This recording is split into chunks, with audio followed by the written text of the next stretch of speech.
Gano'n sana dala nyo? 37,000? 37, boss. Sa 37 mo, bigyan kita yan. Ano na gusto mo yan? 35? O sabi mong 35, nagustuhan mo dyan. 2,000 na lang. Uwi ka ng Batangas, di ba? Batangas, ano? Bulacan? Bulacan po. Oo. Tatanungin kita ngayon. Lalaban ka ba? Mahirap po. Yun ang sinasabi ko. Kanina ko pa sa'yo sinasabi.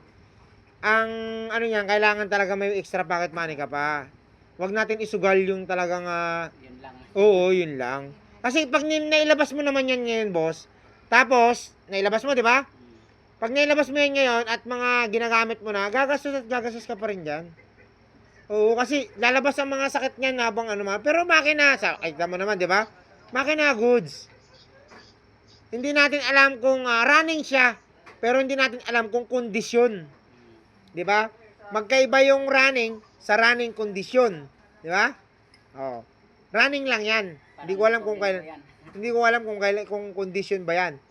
Pero siyempre pag binili namin kasi dati, kagaya yan, bumibili kami ng mga sakyan, di ba? Pag nandito na sa garahe, ang ginagawa ko dyan, inuutosan ko pa yung tao ko na gamitin yan, bumili ng pintura sa Banawe, Quezon City. Pag tumirik siya, katay na yon. Pero pag nakabalik siya, i-display ko yun dyan, kahit pangit ng itsura, kaya ko ibenta ng labanan kung gusto mo ng as is, 30, 35. Diba? Kaya yung 35 mo, ay yung 37,000 mo, 35 yung kukunin natin, ay yung nagustuhan mo, 2,000 na lang, boss.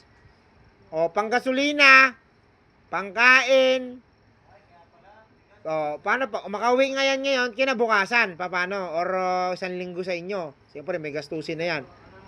Nandyan na yung... Hindi talaga maiwasan yun. Hindi mo maiwasan yun. Baka mamaya, malubak ka. Yun, naglabasan na yung mga kilingling. Yung mga... yung mga maingay, di ba? Kaya na kinuha namin eh. Ayun, kagaya nung kinuha. Nakadalawang beses na kayo bumili sa marketplace, di ba? Tapos, ano pa rin, sablay pa rin, di ba? Mahirap, sugal kasi yan, boss. Sugal lang pagbili ng sasakyan. Kailangan talaga meron ka, matibay yung loob mo dyan. Kahit sa ano man ang mangyari, kailangan handa ka. Kasi, siyempre, expected mo na yun, ba't ganito ka mura? Para ka lang mas mahal pa yung motor. Ang motor ngayon, 75, 85, di ba? 100 plus. Kotse, 30, 35. Mag-expect ka na ng marami kang gagawin. Kahit makauwi sa inyo. So ngayon, ang ano ko sa inyo ngayon is, itabi nyo muna yung pera nyo. Para nakatabi lang. Hindi kayo bumili nung nasakit ng ulo nyo. Kasi nga, sablay o kulang sa budget. Ano lang muna. Antay-antay tayo, di ba? Ganun lang naman. Ganun lang ang ano ko sa inyo pag walang budget o walang mga ganun.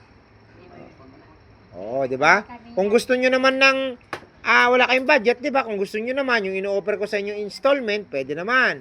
Mag-down lang kayo ng magkano? 500, 1,000. Ay, bahala kayo kung magkano down nyo. Installment natin. Nasa sa inyo yun. Pero kung ngayon na yung agad-agad, kukunin nyo yung gano'n, tapos ikakas nyo, 35, 2,000, 37 lang kamo pera mo, wala, boss. Huwag tayo lumaban sa ganun. Ha? Hindi kami dito yung para makabenta lang. Yung labas-labas, benta-benta lang. Hindi talaga yun obra dito. Kailangan talaga alam na alam nyo yung yung mga mangyayari pa. Okay, boss? Tama ba ako mali? Di ba, madam? Hindi ko kayo pwedeng isugal yan sa ganyan eh. Tapos, yan lang yung huling barahan nyo, huling pera. Kailangan meron tayong budget talaga.